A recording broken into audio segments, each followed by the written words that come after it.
Complete শাটডাউনে অচল রাজস্ব সেবা। এনবিআর কর্মকর্তা কর্মচারীদের আন্দোলনের মাধ্যমে বাণিজ্য বাধাগ্রস্তের সমালোচনা ব্যবসায়ীদের, দ্রুত সমাধানের দাবি। আগে স্থানীয় এবং পরে সংখ্যানুপাতে সংসদ নির্বাচনের দাবিতে অটল ইসলামী আন্দোলন। সরহার্দিতে বিশাল জমায়েত। অভ্যুত্থানের বর্ষপূর্তিতে জুলাইয়ের প্রতিদিনই মাঠে থাকবে জামাত। সংস্কার নিয়ে ঐকমত্য কমিশনের নিয়ত কি, প্রশ্ন সালাউদ্দিনের। ক্ষমতায় গেলে 18 মাসে 1 কোটি কর্মসংস্থান করবে বিএনপি, জানিয়েছেন আমির খসরু। ভোটের মাঠে জাতীয় ঐক্য অসম্ভব, বলেছেন মান্না। আগামী নির্বাচন হবে সুষ্ঠু, উৎসব মুখর, নিশ্চয়তা দিলেন প্রধান উপদেষ্টার প্রেস সচিব। দেখছিলেন ক্রাউন সিমেন্ট সংবাদ শিরোনাম। এবার বিস্তারিত। এনবিআর চেয়ারম্যানের পদত্যাগ ও যৌক্তিক সংস্কারের দাবিতে কমপ্লিট শাটডাউন ও মার্চ টু এনবিআর কর্মসূচি চলমান রাখার ঘোষণা দিয়েছে এনবিআর সংস্কার ঐক্য পরিষদ। শনিবার রাজধানীর আগারগাঁও রাজস্ব ভবনের সামনে সংবাদ সম্মেলনে এ ঘোষণা দেওয়া হয়। তবে পাসপোর্টধারী যাত্রী সেবাকে এ কর্মসূচির আওতামুক্ত রাখার ঘোষণাও দেওয়া হয়। শুভ মাহফুজের রিপোর্টে বিস্তারিত। পূর্ব ঘোষণা অনুযায়ী এনবিআর সংস্কার ঐক্য পরিষদের ব্যানারে শনিবার সকাল থেকে আগারগাঁওয়ে রাজস্ব ভবনের সামনে অবস্থান নেন আন্দোলনকারীরা। অনাকাঙ্ক্ষিত ঘটনা এড়াতে মোতায়েন করা হয় আইন শৃঙ্খলা রক্ষাকারী বাহিনীর বিপুল সংখ্যক সদস্য। যদিও এনবিআর এর পক্ষ থেকে কর্মীদের অফিসে উপস্থিত না থাকলে শাস্তিমূলক ব্যবস্থা নেয়ার নির্দেশনা ছিল, তা উপেক্ষা করেই চেয়ারম্যানের পদত্যাগের দাবিতে অনড় আন্দোলনকারীরা।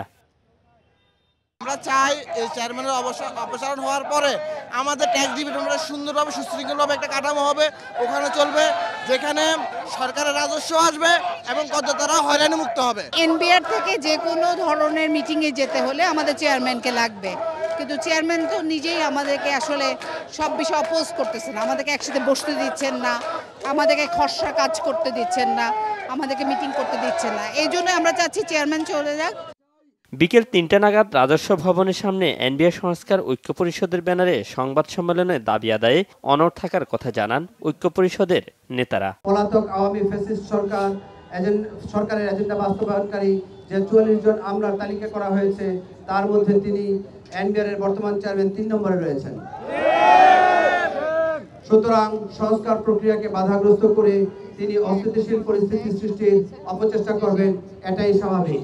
আমরা জুলাই মাস আসার পূর্বেই তার অপসারণ চাই। 29 জুন 2025 খ্রিস্টাব্দ তারিখ থেকে ট্যাক্স, কাস্টমস ও ভ্যাট বিভাগের সকল দপ্তরে লাগাতার কমপ্লিট শাটডাউন যথারীতি চলবে। তবে আন্তর্জাতিক যাত্রী সেবা এই কমপ্লিট শাটডাউনের আওতা বহির্ভূত থাকবে। এছাড়াও সারা দেশের ট্যাক্স, কাস্টমস ও ভ্যাট বিভাগের সকল দপ্তর থেকে এনবিআর অভিমুখে শান্তিপূর্ণ মার্চ টু এনবিআর কর্মসূচি যথারীতি পালিত হবে। চেয়ারম্যানের অপসারণের পক্ষে প্রধান উপদেষ্টার সাথে যে কোনো সময় বসতে প্রস্তুত বলেও জানান এনবিআর সংস্কার ঐক্য পরিষদ। Shuvo Mahfuz, Bangla Vision, Dhaka. Customs shutdown কর্মসূচিতে অচল অবস্থা তৈরি হয়েছে চট্টগ্রাম বন্দরে। চট্টগ্রাম কাস্টমস হাউসের দৈনিক রাজস্ব ক্ষতি হচ্ছে 209 কোটি টাকা। শনিবার সকাল 6টা থেকে কর্মসূচি শুরু হওয়ার পর বন্দর থেকে পণ্য খালাস কার্যক্রম প্রায় বন্ধ রয়েছে। আমদানি রপ্তানি পণ্যের শুল্কায়নও বন্ধ হয়ে গেছে। এদিকে এখনও জাহাজ থেকে কন্টেইনার ওঠানো নামানো কার্যক্রম চালু রয়েছে, কারণ এসব জাহাজের নিবন্ধন সহ অন্যান্য কার্যক্রমের অনুমোদন আগেই হয়েছে। তবে নতুন আসা যেসব জাহাজের নিবন্ধন হয়নি সেগুলো জেটিতে ভেড়ানোর সুযোগ থাকবে না। অর্থাৎ কর্মসূচি অব্যাহত থাকলে পুরো বন্দর ধীরে ধীরে অচল হয়ে পড়বে। দেশের আমদানি রপ্তানি বাণিজ্যের 85% পরিবাহিত হয় চট্টগ্রাম বন্দরের মাধ্যমে। আবার বন্দরের মাধ্যমে আমদানি পণ্যের এনবিআর নির্ধারিত রাজস্ব আদায় এবং রপ্তানি পণ্যের ছাড়পত্র দেয় কাস্টমস হাউস। যারা ভোক্তা আছেন, আমদানিকারক, তার মালের যখন কস্টিং করবে সেটা সে বিক্রি করার সময় সে পণ্যের উপর সেটা কস্ট করবে। পণ্যের উপর কস্ট করা মানে পরবর্তীতে সেটা ভোক্তার উপর গিয়ে বর্তাবে। সুতরাং এটা অতি সহসায় এটার সমাধান করা উচিত বলে আমি মনে করি। সবচেয়ে বড় ইম্প্যাক্ট পড়তেছে আমাদের রপ্তানিতে। আমাদের আপনার এই রিজার্ভ কমে যাবে খুব তাড়াতাড়ি, আগামী 1 মাসের মধ্যে এটার এফেক্টটা আসবে। যেমন এখন আমরা নিতে পারতেছি না, আপনার র মেটেরিয়ালস নিতে পারতেছি না বন্দর থেকে। দেশের শীর্ষ ব্যবসায়ী ও সংগঠনের নেতারা বলেছেন, জাতীয় রাজস্ব বোর্ড এনবিআর এর আন্দোলন নিজেদের ক্ষমতার বন্টনের। এনবিআর কর্মকর্তারা সারা জীবন ব্যবসায়ীদের জ্বালিয়েছে, এখন সরকার ও দেশকে জ্বালাচ্ছে। তারা বলেন, এনবিআর এর কর্মকর্তা কর্মচারীদের আন্দোলন অর্থনীতিকে মারাত্মক সংকটের মধ্যে ফেলেছে। আন্দোলন থেকে দ্রুত সরিয়ে আনার উদ্যোগের দাবি জানিয়েছে দেশের ব্যবসায়ী সংগঠনগুলো। গোলাম মইনুল হাসানের রিপোর্ট। অন্তর্বর্তী সরকার দায়িত্ব নেওয়ার পর আলোচনার কেন্দ্রবিন্দুতে চলে আসে সর্বস্তরের সংস্কারের বিষয়। গত 12 মে রাজস্ব নীতির আদর্শ ব্যবস্থাপনা অধ্যাদেশ 2025 জারি করে আইন, বিচার ও সংসদ বিষয়ক মন্ত্রণালয়। এরপর থেকে আন্দোলনে নামেন এনবিআর কর্মকর্তা কর্মচারীরা। এখন চলছে ধারাবাহিক কর্মসূচি। এনবিআর বর্তমান অচলাবস্থার প্রেক্ষিতে রাজধানীর হোটেলে যৌথ সংবাদ সম্মেলন আয়োজন করে বিজিএমএ, বিটিএমএ, বিকেএমএ সহ ব্যবসায়ী সংগঠনের নেতৃবৃন্দ। বাংলাদেশের ব্যবসায়ী সম্প্রদায় একটি দক্ষ, হয়রানিমুক্ত জাতীয় রাজস্ব বোর্ড গড়ার লক্ষ্যে এর সার্বিক সংস্কার বা আধুনিকায়নকে সমর্থন করে। যে এখন কিন্তু ব্যবসায়ীদের অবস্থা পিঠ থেকে যাওয়ার মতো।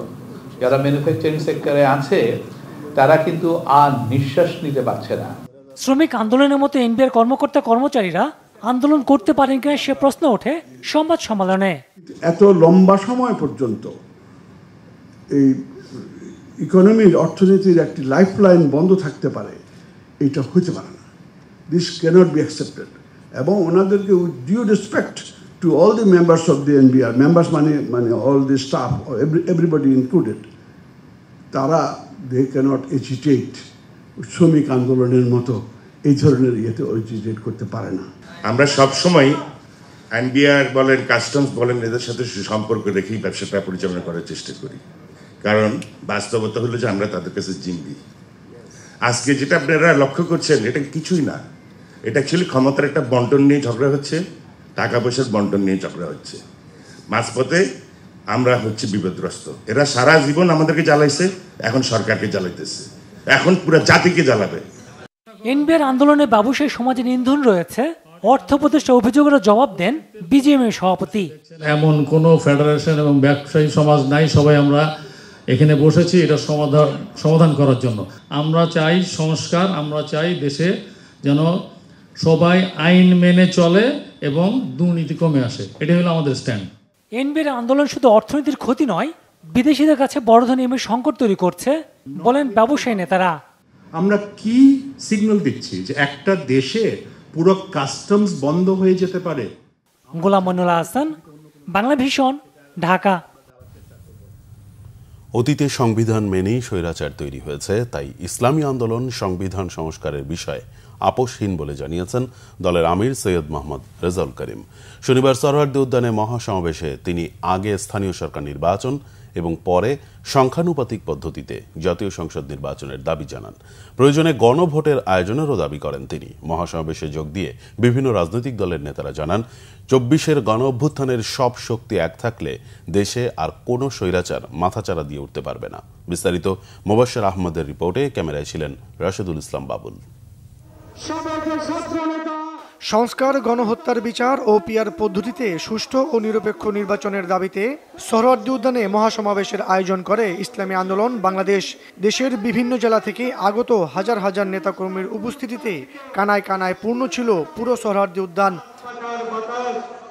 দুই অধিবেশনের এই মহাসমাবেশে যোগ দেন বিভিন্ন রাজনৈতিক ও ইসলামী দল। এ সময় পতিত সরকারের সমালোচনা করেন বক্তারা। জুলাই গণহত্যার বিচারও দাবি করেন তারা। একই সাথে নির্বাচন ইস্যুতে সরকারকে নিরপেক্ষ থাকার আহ্বানও জানানো হয় সমাবেশ থেকে। বেশি শক্তির বলে, কালো টাকার বলে, জোর জবরদস্তি করে, কেন্দ্র দখল করে বাংলাদেশে নির্বাচনে জিতে আসার যে ব্যবস্থা, সেই ব্যবস্থা অবশ্যই পরিবর্তন করতে হবে। কোন দু একটি দলের উপরে ভিত্তি করে দু একটি দলের কথায় সংস্কারের নকশায় পরিবর্তন আনা যাবে না। আপনি জাতির উদ্দেশ্যে নিরপেক্ষ থাকার অঙ্গীকার করেছেন, আপনার অঙ্গীকারের প্রতি আপনি সাবধান থাকবেন। আপনার কোন কোন ভূমিকায় জাতির মধ্যে কিন্তু সংশয় তৈরি হয়েছে। জোহরের নামাজের পর সমাবেশে যোগ দেন ইসলামী আন্দোলন বাংলাদেশের আমির সৈয়দ রেজাউল করিম সহ দলের সিনিয়র নেতারা। এই সময় 16টি দাবি জানিয়ে সমাবেশের ঘোষণাপত্র পাঠ করা হয়। পতিত ফ্যাসিবাদের সহযোগী যারা এখনো জনপ্রশাসনে কাজ করছে তাদেরকে চিহ্নিত করে দ্রুত অপসারণ করতে হবে, না হলে তারা দেশকে অস্থিতিশীল করার অপচেষ্টা করেই যাবে। পতিত ফ্যাসিবাদের বিচার নিশ্চিত করতে হবে এবং বিদেশে পলাতক অপরাধীদেরকে আটক করার জন্য কূটনৈতিক প্রচেষ্টা আরও জোরালো করতে হবে। সভাপতির বক্তব্যে ইসলামী আন্দোলনের আমির সৈয়দ রেজাউল করিম বলেন, আগামীতে বাংলাদেশ যাতে কোনো নির্বাচিত স্বৈরাচার, দুর্নীতিবাজ, লুটেরা ও সন্ত্রাসী শ্রেণী রাষ্ট্র ক্ষমতাকে ব্যবহার করে জনগণের অধিকার কেড়ে নিতে না পারে, সেজন্য প্রয়োজনীয় মৌলিক রাষ্ট্র সংস্কার দ্রুত সম্পন্ন করতে হবে। মৌলিক সংস্কারে কেউ কেউ গড়িমসি করছেন, এটা জুলাইয়ের সাথে বিশ্বাসঘাতকতা। স্বৈরাচার তৈরির রাস্তা খোলা রাখা যাবে না। সংস্কার না করে নির্বাচন আয়োজন করে দেশকে আবারও আগের অবস্থায় নিয়ে যাওয়া যাবে না। রাষ্ট্রের মূলনীতি সহ সংসদের উভয় কক্ষে পিআর পদ্ধতি নির্বাচনের মতো বিষয় ঐকমত্য না হলে গণভোটের আয়োজন করতে হবে। মোবাশ্বির আহমেদ, বাংলা ভিশন, ঢাকা। জুলাই গণ অভ্যুত্থানের বর্ষপূর্তিতে মাসব্যাপী কর্মসূচি ঘোষণা করেছে জামায়াতে ইসলামী। শনিবার রাজধানীর মগবাজারে কেন্দ্রীয় কার্যালয়ে সংবাদ সম্মেলনে কর্মসূচি ঘোষণা করেন দলের সেক্রেটারি জেনারেল মিয়া গোলাম পরোয়ার। 16 জুলাই শহীদ আবু সাইদ স্মরণে আলোচনা সভা ও দোয়া অনুষ্ঠান করতে রংপুর যাবেন শীর্ষ নেতারা। 19 জুলাই জামাত ঘোষিত 7 দফা বাস্তবায়নের উদ্দেশ্যে সোহরাওয়ার্দী উদ্যানে জাতীয় সমাবেশ করবে দলটি। জুলাই আগস্ট গণ অভ্যুত্থানের শহীদ, আহত ও পঙ্গুত্ব বরণকারীদের জন্য দেশব্যাপী শাখায় শাখায় দোয়া অনুষ্ঠান। 2 থেকে 4 জুলাই দরিদ্র, অসহায়, দুস্থ ও ইয়াতিমদের মাঝে খাবার বিতরণ। 8 থেকে 15 জুলাই জামাত নেতৃবৃন্দ শহীদ ও আহত পরিবারের সাথে সাক্ষাৎ করবেন, মত বিনিময় করবেন এবং তাদের দোয়া অনুষ্ঠানে শরীক হবেন। কবর জিয়ারত সহ অন্যান্য পারিবারিক সহানুভূতি প্রকাশের জন্য বিভিন্ন এলাকায় সারা দেশে সফর করবেন। 19 জুলাই জামাত ঘোষিত যে 7 দফা, সেটা বাস্তবায়নের জন্য ঐতিহাসিক সোহরাওয়ার্দী উদ্যানে আমরা জাতীয় সমাবেশের ডাক দিয়েছি। 85তম জন্মদিনে অন্তর্বর্তীকালীন সরকার প্রধান ডক্টর মোহাম্মদ ইউনূসকে ফুলেল শুভেচ্ছা জানিয়েছেন বিএনপির ভারপ্রাপ্ত চেয়ারম্যান তারেক রহমান। শনিবার রাতে বিএনপির মিডিয়া উইং থেকে পাঠানো এক বিজ্ঞপ্তিতে তথ্য জানানো হয়েছে। বিএনপির ভারপ্রাপ্ত চেয়ারম্যানের পক্ষে ফুলের তোড়া ও কেক নিয়ে প্রধান উপদেষ্টার কার্যালয়ে যান চেয়ারপারসনের একান্ত সচিব এবিএম আব্দুস সাত্তার। এই সময় প্রধান উপদেষ্টার সামরিক সচিব মেজর জেনারেল ফেরদৌস হাসান তা গ্রহণ করেন। বিজ্ঞপ্তিতে জানানো হয়, ফুলেল শুভেচ্ছা পেয়ে বিএনপির ভারপ্রাপ্ত চেয়ারম্যান তারেক রহমানকে আন্তরিক ধন্যবাদ জানান প্রধান উপদেষ্টা। 1940 সালের 28 জুন চট্টগ্রাম জেলার হাটহাজারী উপজেলার শিকারপুর ইউনিয়নের বাথুয়া গ্রামে জন্মগ্রহণ করেন শান্তিতে নোবেল বিজয়ী ডক্টর মোহাম্মদ ইউনূস। বিএনপির স্থায়ী কমিটির সদস্য সালাউদ্দিন আহমেদ বলেছেন, সংস্কার নিয়ে জাতীয় ঐকমত্য কমিশনের নিয়ত কি তা জানতে চান তারা। এদিকে স্থায়ী কমিটির আরেক সদস্য আমির খসরু মাহমুদ চৌধুরী বলেছেন, বাংলাদেশে অর্থনীতির যে সৃজনশীলতা ছিল তা গেল 17 বছরে ধ্বংস করা হয়েছে।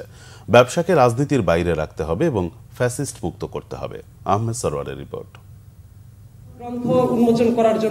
শহীদ প্রেসিডেন্ট জিয়াউর রহমান বীর উত্তমের স্মারক প্রকাশনা উপলক্ষে মাতৃভাষা ইনস্টিটিউটে অনুষ্ঠানের আয়োজন করা হয়।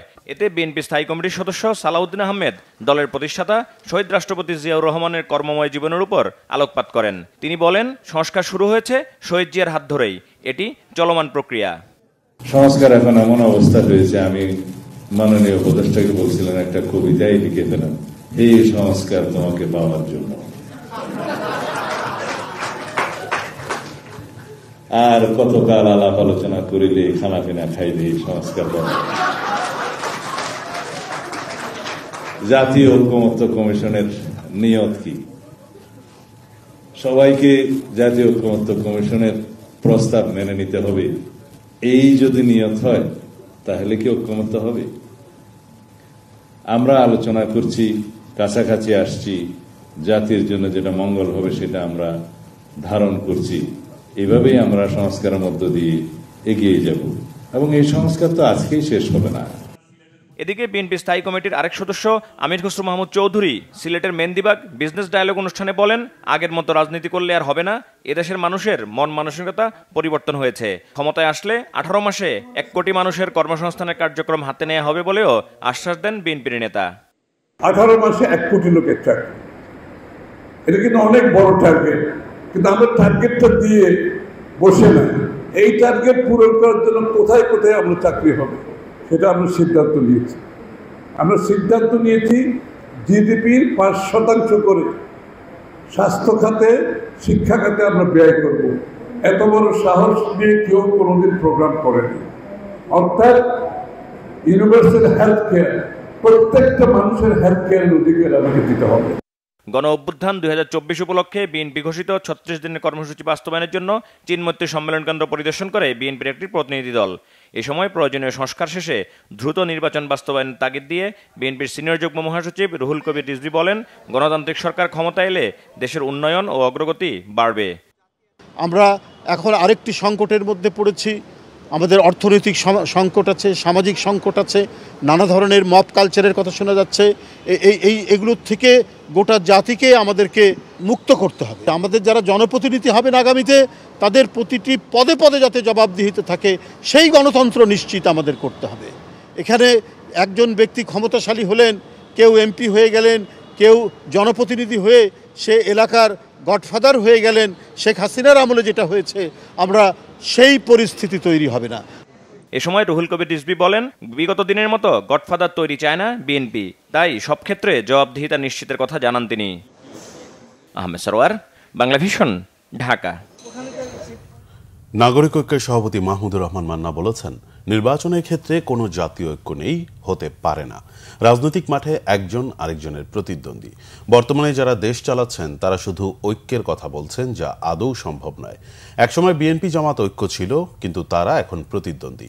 শনিবার বিএফডিসিতে ডিবেট ফর ডেমোক্রেসির এক ছায়া সংসদে তিনি একথা বলেন। 400 আসনের মধ্যে 300 আসনেই জিতবে এনসিপির এমন বক্তব্যকে হাস্যকর বলে মনে করেন নাগরিক ঐক্যের সভাপতি। ডিবেট ফর ডেমোক্রেসির চেয়ারম্যান হাসান আহমেদ চৌধুরী কিরণ বলেন, বাংলাদেশের নির্বাচন ব্যবস্থা ভেঙে দেওয়ার খলনায়ক খায়রুল হক কখন কিভাবে দেশ ছেড়ে পালালো তা জাতির কাছে অজানা রয়ে গেল। তাকে ইন্টারপোলের মাধ্যমে গ্রেফতারের দাবি জানান তিনি। একটা স্লোগান দিচ্ছেন না, এটা সবাই বুঝে দিচ্ছেন না। জাতীয় ঐক্য কি নির্বাচনের সময় জাতীয় ঐক্য থাকতে পারে?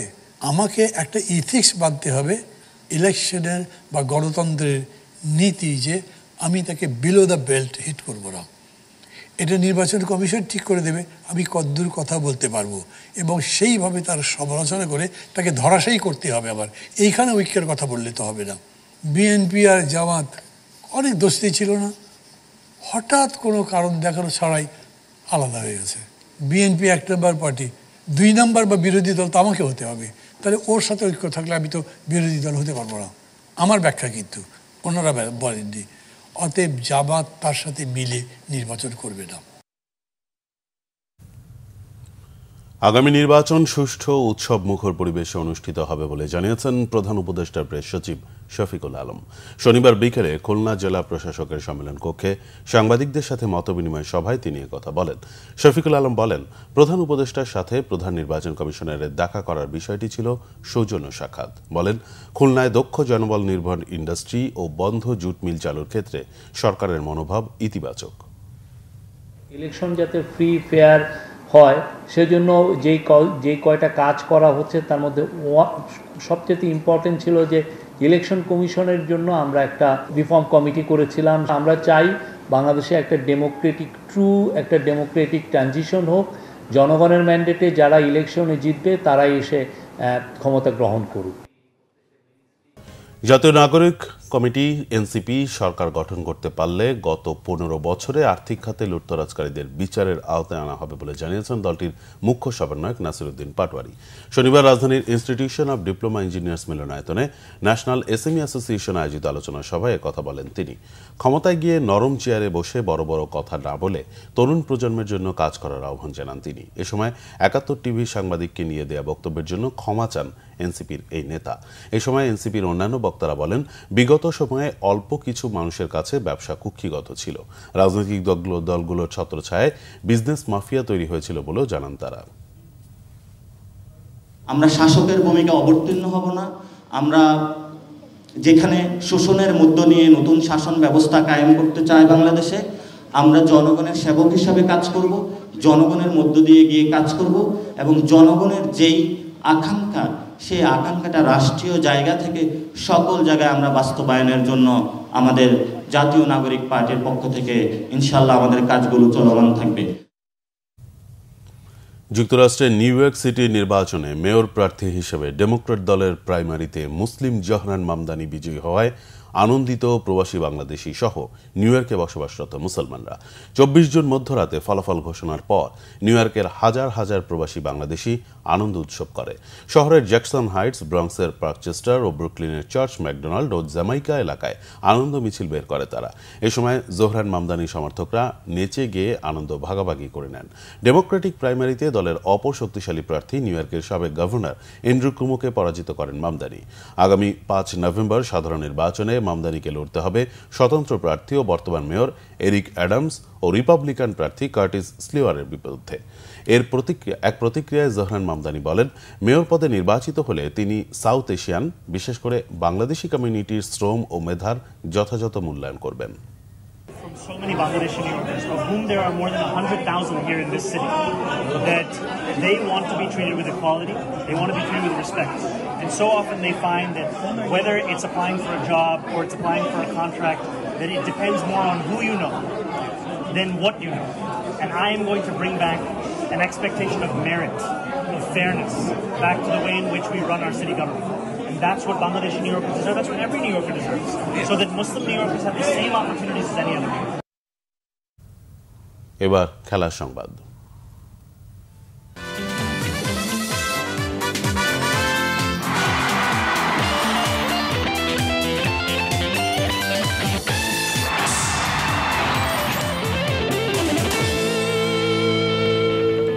ক্রিকেট। কলম্বো টেস্টে ইনিংস ব্যবধানেই হারল বাংলাদেশ। টেস্টের চতুর্থ দিনে মাত্র 6 ওভার খেলেই সহজ আত্মসমর্পণ করে টাইগাররা। 2 ইনিংসেই অমার্জনীয় ব্যাটিং ব্যর্থতায় দ্বিতীয় টেস্টে ভরাডুবি হয়েছে নাজমুল শান্তদের। যে উইকেটে লঙ্কানরা রানের উৎসব করেছে সেটিই হয়ে ওঠে টাইগারদের বদ্ধভূমি। টেস্ট জয়ের কথা বলে দ্বিতীয় ইনিংসে 133 রানে অল আউট লড়াক মানসিকতাই তুলে ধরতে ব্যর্থ বাংলাদেশ। প্রথম টেস্ট ড্রয়ের পর দ্বিতীয় টেস্টে সহজেই জিতে সিরিজ নিজেদের করে নিয়েছে শ্রীলঙ্কা। মাত্র 3.25 দিনে কলম্বো টেস্ট জিতে নিয়েছে শ্রীলঙ্কা। ইনিংস ও 78 রানে হারিয়েছে বাংলাদেশকে। দ্বিতীয় ইনিংসে 133 রানে গুটিয়ে যায় শান্তর দল। 2 টেস্টের সিরিজ 1-0 জিতে নেয় শ্রীলঙ্কা। দলের ব্যর্থতায় অধিনায়কত্ব ছাড়ার ঘোষণা দিয়েছেন নাজমুল হোসেন শান্ত। ব্যাটিং ব্যর্থতায় প্রথম ইনিংসে 247-এ গুটিয়ে গিয়েছিল বাংলাদেশ। দ্বিতীয় ইনিংসেও ফুটে ওঠে ব্যাটসম্যানদের দায়িত্বহীনতা। তৃতীয় দিনে 115 রান তুলতেই 6 উইকেট হারিয়ে পরাজয়ের শঙ্কায় পড়ে সফরকারীরা। চতুর্থ দিন সকালে প্রথম সেশনটাও পার করতে পারেনি তারা। 13 রানে থাকা লিটন মাত্র 1 রান যোগ করেই ফিরে যান। লিটনের বিদায়ের পর বাকি ব্যাটসম্যানদের কেউই বেশিক্ষণ দাঁড়াতে পারেননি ক্রিজে। লঙ্কান বোলিং তোপে মাত্র 6 ওভারেই শেষ হয়ে যায় বাংলাদেশের ইনিংস। 133-এ অল আউট হয় তারা। প্রভাত জয়সূর্য নেন 5 উইকেট। বিশ্ব টেস্ট চ্যাম্পিয়নশিপের নতুন চক্রে গলে শ্রীলঙ্কা বাংলাদেশের প্রথম ম্যাচটি ড্র হয়। ব্যাক টু ব্যাক সেঞ্চুরি করেছিলেন অধিনায়ক শান্ত। মুশফিকও গড়েন 17 রানের কীর্তি। তবে কলম্বো টেস্টে আবারও পুরনো ব্যাটিং দৈন্যতা ফুটে ওঠে বাংলাদেশ দলের। ইনিংস ও 78 রানে হেরে যায় শান্তর দল। প্রথম ইনিংসে 458 রান করেছিল শ্রীলঙ্কা। ব্যর্থতার দায় নিয়ে বাংলাদেশ টেস্ট দলের নেতৃত্ব থেকে সরে দাঁড়ান নাজমুল হোসেন শান্ত। কদিন আগে ওয়ানডে দলের অধিনায়কত্ব হারান তিনি। মেহেদী হাসান মিরাজকে নতুন দায়িত্ব দেয় বিসিবি। আগামী 2 জুলাই লঙ্কানদের বিপক্ষে 3 ওয়ানডে সিরিজ শুরু হবে বাংলাদেশের। Manik Mahmud, Bangla Vision, sports desk. সংবাদ শেষ করব ক্রাউন সিমেন্ট শিরোনামগুলো আরেকবার জানিয়ে। কমপ্লিট শাটডাউনে অচল রাজস্ব সেবা। এনবিআর কর্মকর্তা কর্মচারীদের আন্দোলনের মাধ্যমে বাণিজ্য বাধাগ্রস্তের সমালোচনা। ব্যবসায়ীদের দ্রুত সমাধানের দাবি। আগে স্থানীয় এবং পরে সাক্ষানুপাতে সংসদ নির্বাচনের দাবিতে অটল ইসলামী আন্দোলন। সরহার্দিতে বিশাল জমায়েত। অভ্যুত্থানের বর্ষপূর্তিতে জুলাইয়ের প্রতিদিনই মাঠে থাকবে জামাত। সংস্কার নিয়ে ঐকমত্য কমিশনের নিয়ত কি, প্রশ্ন সালাউদ্দিনের। ক্ষমতায় গেলে 18 মাসে 1 কোটি কর্মসংস্থান করবে বিএনপি, জানিয়েছেন আমির খসরু। ভোটের মাঠে জাতীয় ঐক্য অসম্ভব বলেছেন মান্না। আগামী নির্বাচন হবে সুষ্ঠু উৎসব মুখর, নিশ্চয়তা দিলেন প্রধান উপদেষ্টার প্রেস সচিব। এই ছিল এখনকার মতো। পরের সংবাদ সকাল 10টার আগে 9টায় রয়েছে নিউজ টপ 10 দেখার আমন্ত্রণ রইল। এছাড়া বাংলাভিশন সংবাদ ও সংবাদ সংশ্লিষ্ট অনুষ্ঠান দেখতে ভিজিট করুন www.bvnews24.com ও facebook.com/banglavision news এবং সাবস্ক্রাইব করুন youtube.com/banglavision news। ধন্যবাদ।